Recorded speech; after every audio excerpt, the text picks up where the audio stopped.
그대여, 오늘도 무사히 하루를 건너왔는가? 지금 그대의 밤은 평안한가? 아니면 소란한가? 몸은 침대에 누워있으나 마음은 아직도 전쟁터 한복판을 서성이고 있지는 않은가? 이리 와서 편히 앉아라. 그리고 그대의 가슴을 짓누르는 그 무거운 돌덩이를 이제 그만 내려놓아라. 그대는 너무 오래 짊어지고 있었다. 보이지 않는 내일의 불안을, 이미 지나간 어제의 후회를, 그리고 일어날지도 모를 수만 가지 걱정들을. 세상은 그대에게 더 빨리 달리라고 채찍질하지만 나는 그대에게 멈추라고 말하고 싶다. 호랑이가 쫓아오는 것도 아니고 전염병이 창궐하는 것도 아니다. 지금 그대가 있는 곳은 안전하다. 하지만 그대의 마음속은 여전히 폭풍우가 몰아치고 있구나. 의사들은 말한다. 사람을 죽이는 것은 병균이 아니라 걱정이라고. 제2차 세계대전의 총탄보다 걱정으로 인한 심장병이 더 많은 사람을 쓰러뜨렸다고. 도대체 우리는 왜 실체도 없는 유령과 싸우느라 단 한 번뿐인 소중한 인생을 갉아먹고 있는 것일까? 지금부터 내가 들려줄 이야기는 지난 100년 동안 불안에 떨던 수천만 명의 영혼을 구원한 마음의 방패다. 벼랑 끝에 몰렸던 사람들이 어떻게 절망의 늪에서 걸어나와 다시 웃게 되었는지, 그 기적 같은 치유의 이야기를 들려주려 한다. 이것은 지식이 아니다. 그대의 지친 영혼에 바르는 연고와 같은 위로다. 눈을 감고 깊게 숨을 들이마셔라. 차가운 공기가 코끝을 스치고 따뜻한 공기가 몸을 채우는 것을 느껴라. 이제 걱정의 감옥문을 열고 자유로운 세상으로 함께 걸어가 보자. 제1장, 모래시계의 구멍은 단 하나뿐이다. 그대여, 그대는 지금 어디에 살고 있는가? 이미 흘러가 버린 과거의 강물 속에 서 있는가? 아니면 아직 오지 않은 미래의 안개 속을 헤매고 있는가? 나는 묻는다.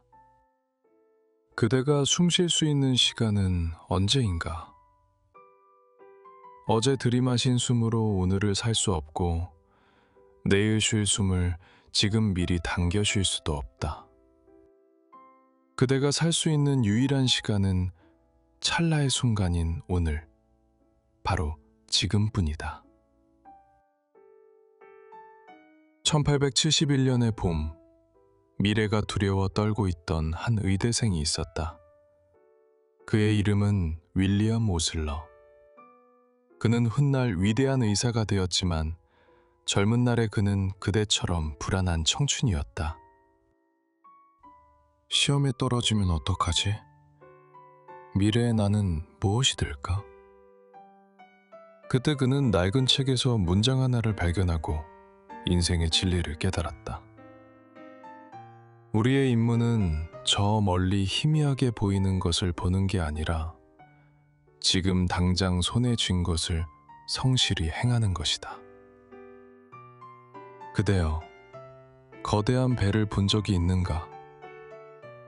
그 배의 선장은 버튼 하나만 누르면 배의 각 구역마다 거대한 철문이 쾅 하고 내려와 물을 차단한다.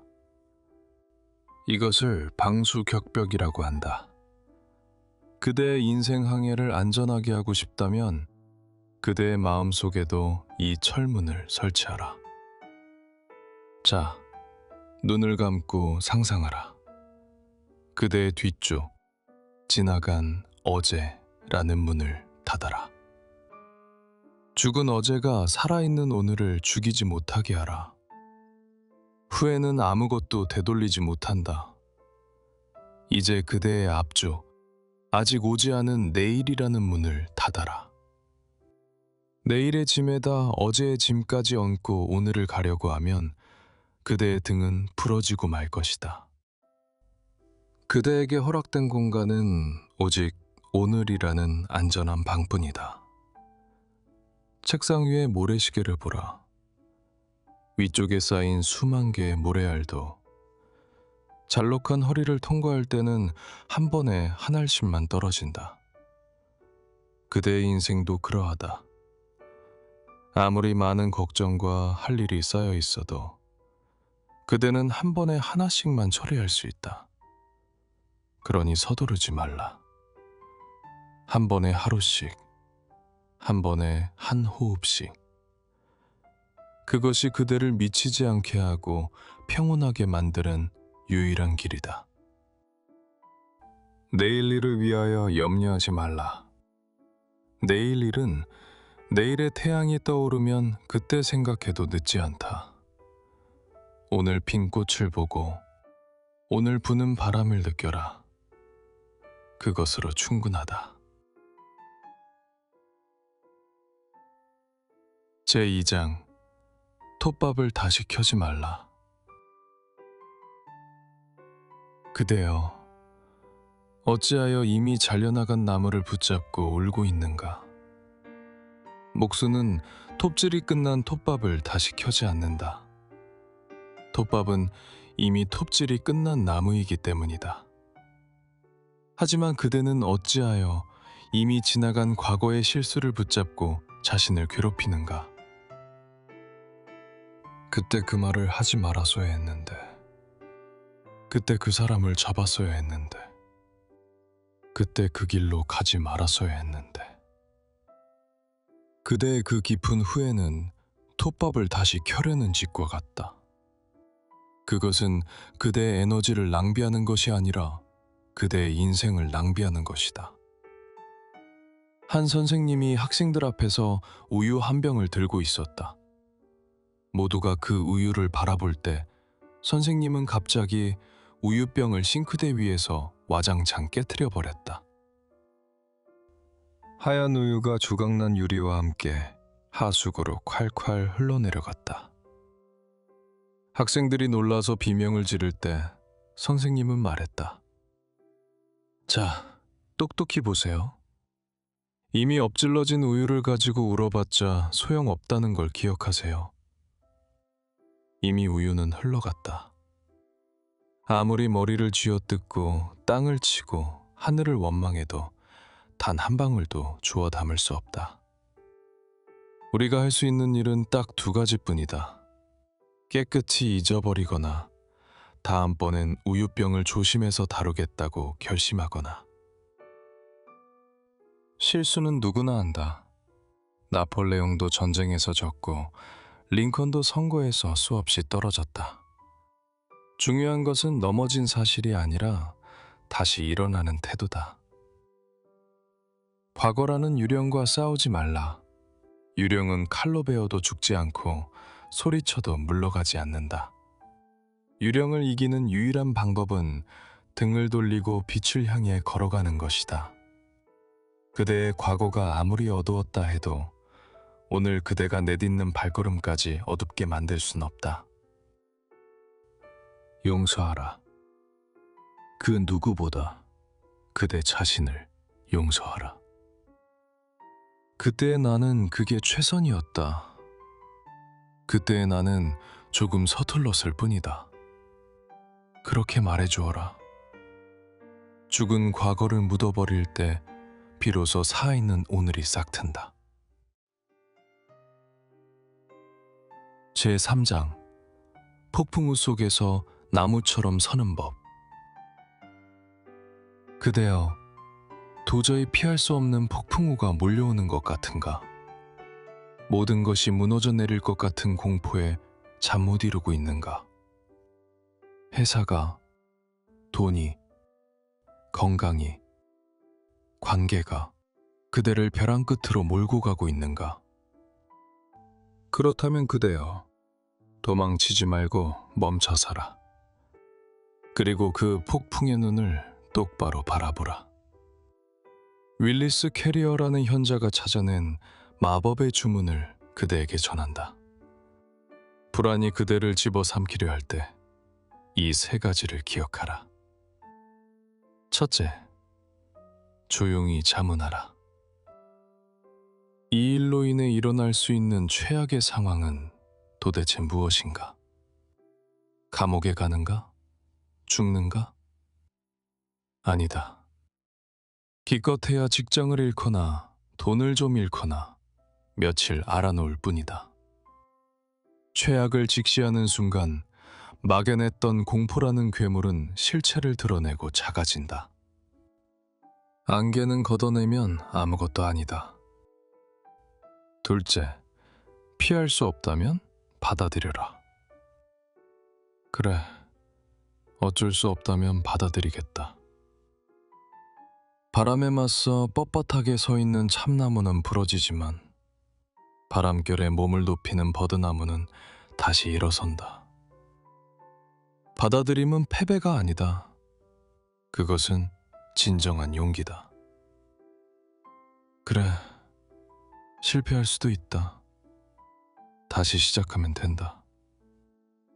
돈은 잃을 수도 있다. 건강만 있으면 된다. 그대가 운명을 받아들이는 순간 마음속의 폭풍은 거짓말처럼 잠잠해지고 그대 안의 지혜가 빛을 낼 것이다. 심리학자들은 이것을 에너지의 해방이라고 부른다. 셋째, 침착하게 그 최악을 개선하라. 마음이 진정되었다면 이제 폐허 속에서 벽돌을 하나씩 주어라. 이미 벌어진 일이다. 여기서 내가 건질 수 있는 것은 무엇인가? 최악을 받아들인 사람에게는 더 이상 잃을 것이 없다. 잃을 게 없는 사람에게는 오직 얻을 것만 남아있을 뿐이다. 중국 속담에 이런 말이 있다. 어쩔 수 없는 일은 어쩔 수 없다. 그대여, 신이 아닌 이상 비를 멈추게 할 수는 없다. 하지만 우산을 펼 수는 있다. 운명과 싸우다 지치지 말고 운명과 협력하라. 그 유연함이 그대를 구원할 것이다. 제4장, 마음의 빈방에 악마가 깃든다. 그대여, 걱정은 언제 그대를 찾아오는가? 일이 너무 바빠서 숨 쉴 틈도 없이 뛰어다닐 때인가? 아니다.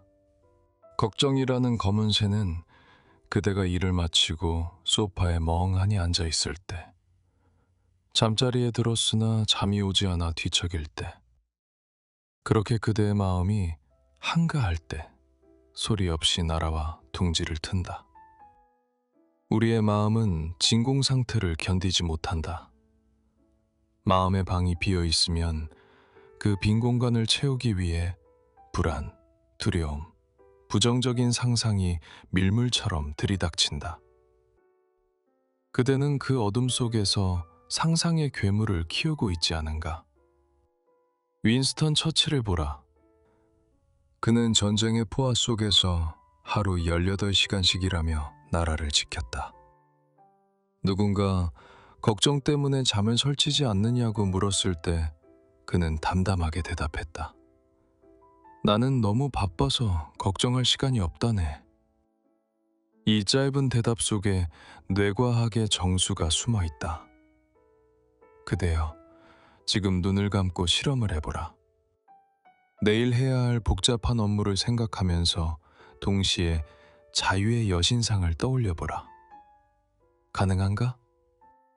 불가능하다. 인간의 뇌는 아무리 똑똑해도 한 번에 두 가지 생각을 동시에 할 수 없게 설계되어 있다.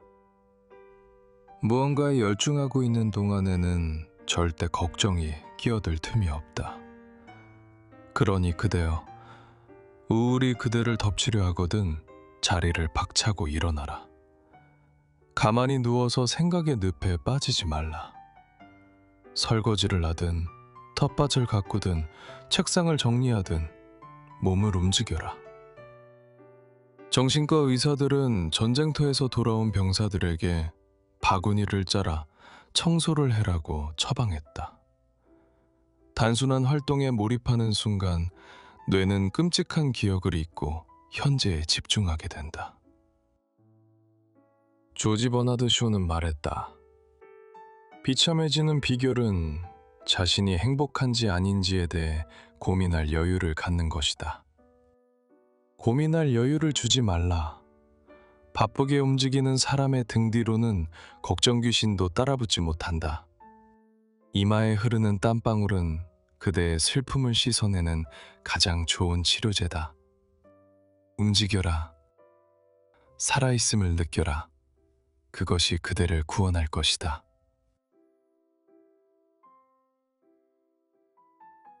제5장 거인을 쓰러뜨린 작은 딱정벌레. 그대여, 숲속에 누워있는 거대한 나무를 본 적이 있는가?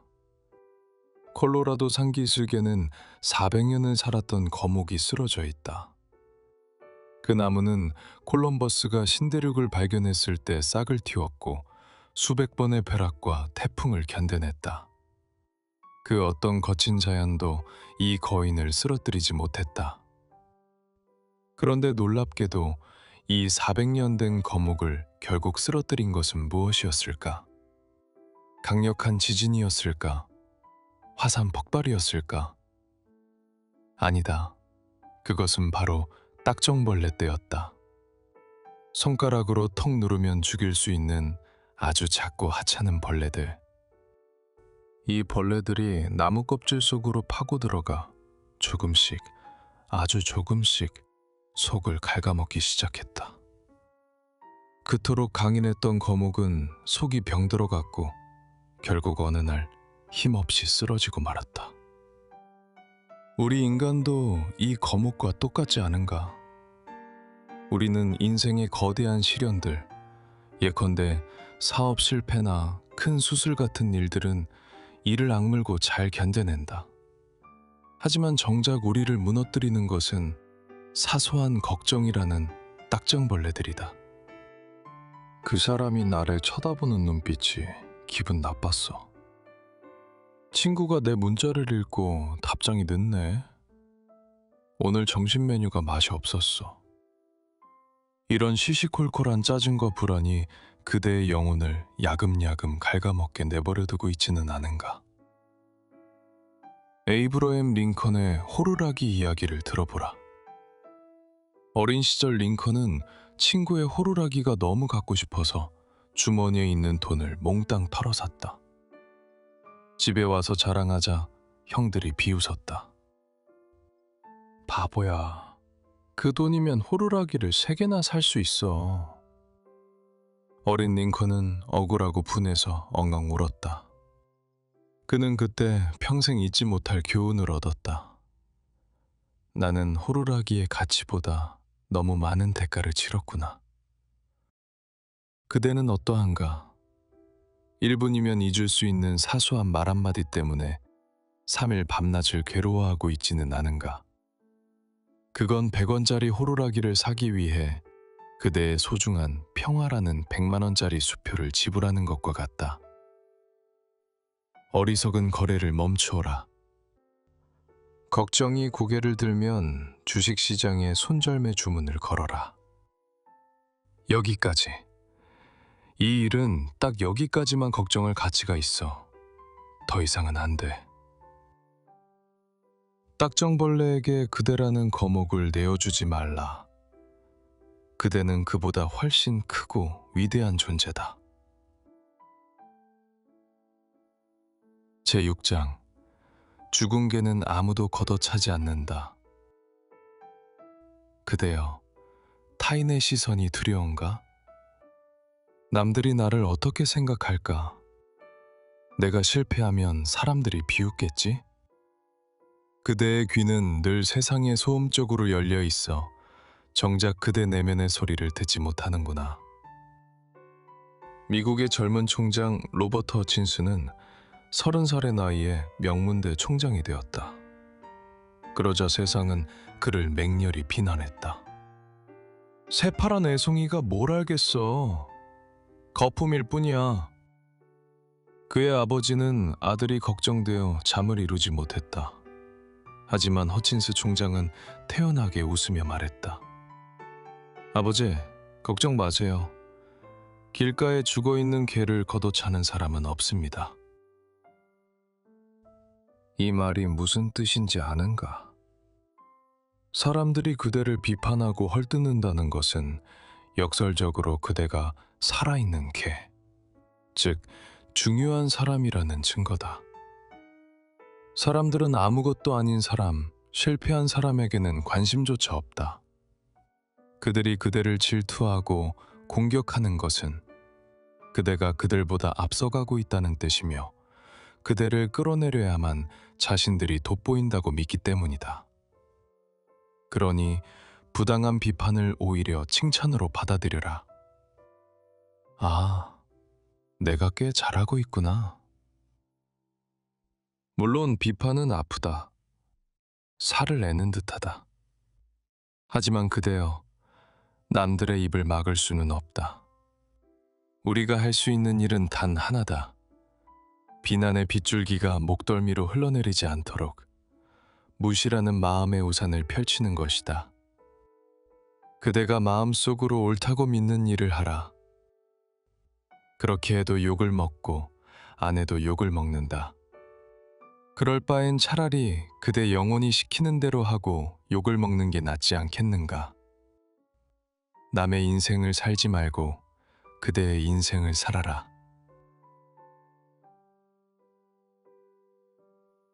제7장 레몬을 얻었다면 레모네이드를 만들어라.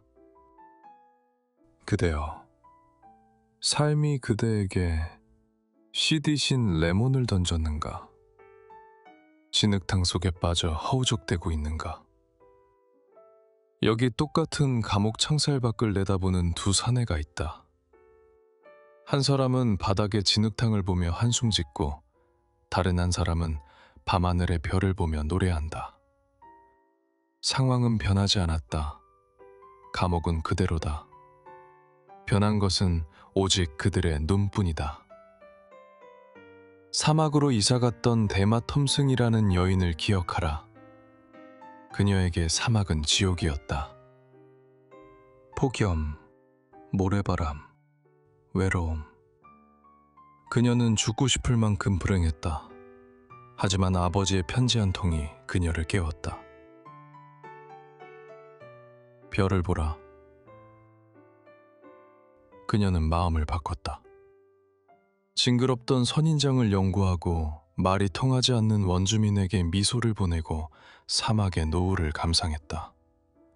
그러자 놀라운 일이 벌어졌다.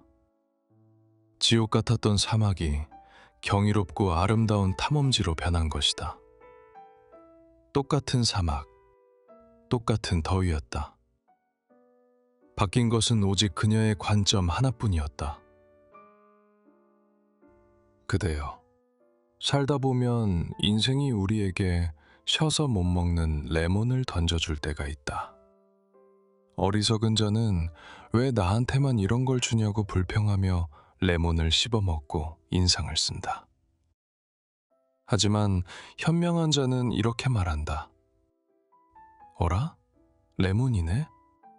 여기다 설탕을 좀 섞으면 세상에서 가장 시원하고 맛있는 레모네이드가 되겠는데?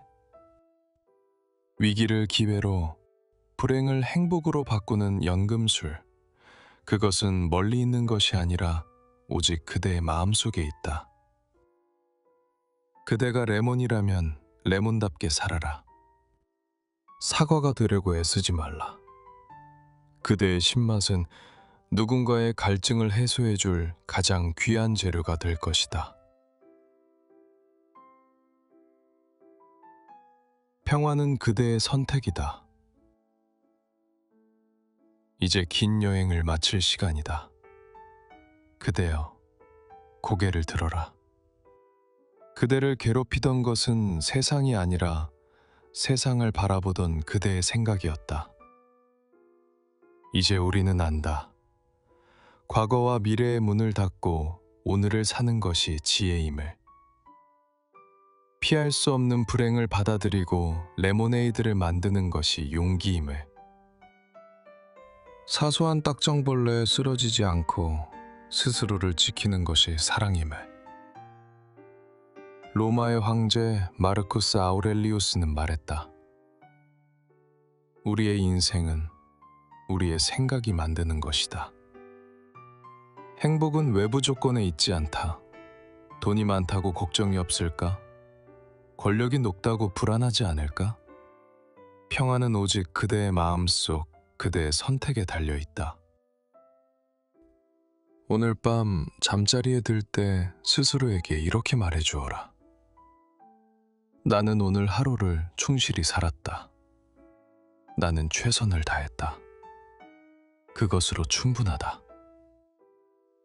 그리고 내일 아침 눈을 떴을 때 창가에 비치는 새로운 태양을 보며 이렇게 말하라. 오늘은 내 인생의 첫날이다. 걱정은 흔들의자와 같다. 계속 움직이게 하지만 그대를 어디로도 데려가 주지 않는다. 이제 그 흔들의자에서 일어나라. 그리고 그대의 두 발로 단단한 대지를 딛고 걸어가라. 나의 소중한 그대여, 그대의 마음속에 영원한 평화가 깃들기를 빈다. 바람이 불면 흔들려도 좋으니 부디 꺾이지는 말라. 나는 언제나 이 자리에서 그대의 안녕을 빌겠다.